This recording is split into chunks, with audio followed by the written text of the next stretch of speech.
Who is that man exchanging new rags for old? And what's going on at the butcher shop? Find out when I look at two short films, Ragman and Forgiven, on this week's Indy Christian Review.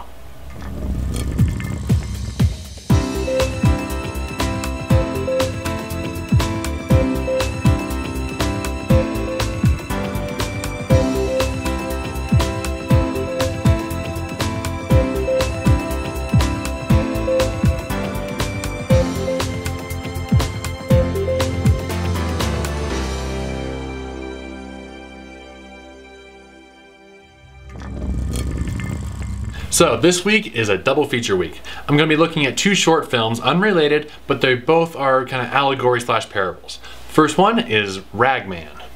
This one's interesting. Ragman is about a mysterious man going around town trading people's old rags for new ones off his cart. The people he trades with always have some kind of hurt, whether it's a weeping woman or an abused wife. And when he trades the rags, the ragman then takes on the hurt of the person. All the while, a businessman is following the ragman, drawn in by the curiosity of his actions. And the reason I say it's interesting is because, well, it is. It's an interesting concept, and if you get what the allegory is supposed to be, it's quite profound. The ending is a little vague, and I had to really think hard about it to figure out what they were saying with it, which isn't necessarily a bad thing. It's very well shot with a lot of creative camera angles, and there's minimal dialogue which works really well, and the acting is really good. Definitely worth watching. Now we move on to Forgiven, directed by Evan Atwood. This one's another allegory, retelling the parable of the unforgiving servant. This one's pretty heavy, dealing with death and dismemberment, so I wouldn't recommend it for the youngsters.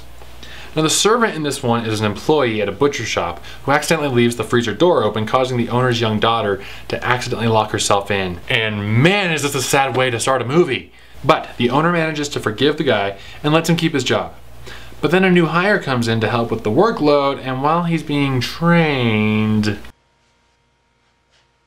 Wait, what are you... To their credit, it's very tastefully done, but boy is it intense. So the guy now can't work as well, which gets him angrier and angrier. If you know the parable, you probably know where this is going. Forgiveness, as you might guess from the title, is the central theme of the story, and the ending is very satisfying. It's an emotional short film that's well written, well shot, and well acted, and I highly recommend seeing it. You can find out more about Ragman at ragmanfilm.com, and it's available for sale on Amazon and christiancinema.com. And you can download Forgiven at visionvideo.com. Well, that's all the time we have. Thank you for watching. Be sure to check back next week for more reviews of independent Christian films. You can like us on Facebook, follow us on Twitter, and check out our other reviews at indychristianreview.com. I'm Zack Lawrence. May God bless you, and may God bless independent Christian films. And the dialogue is minimalistic, which really works. That's not right. Now we move on to Forgiven, directed by Evan Atwood. This one's another allegory. Allegory? That's a weird way of saying it. It's very well shot with a lot of creative camera angles, and there's minimal dialogue which works. I can't get these words out of my mouth.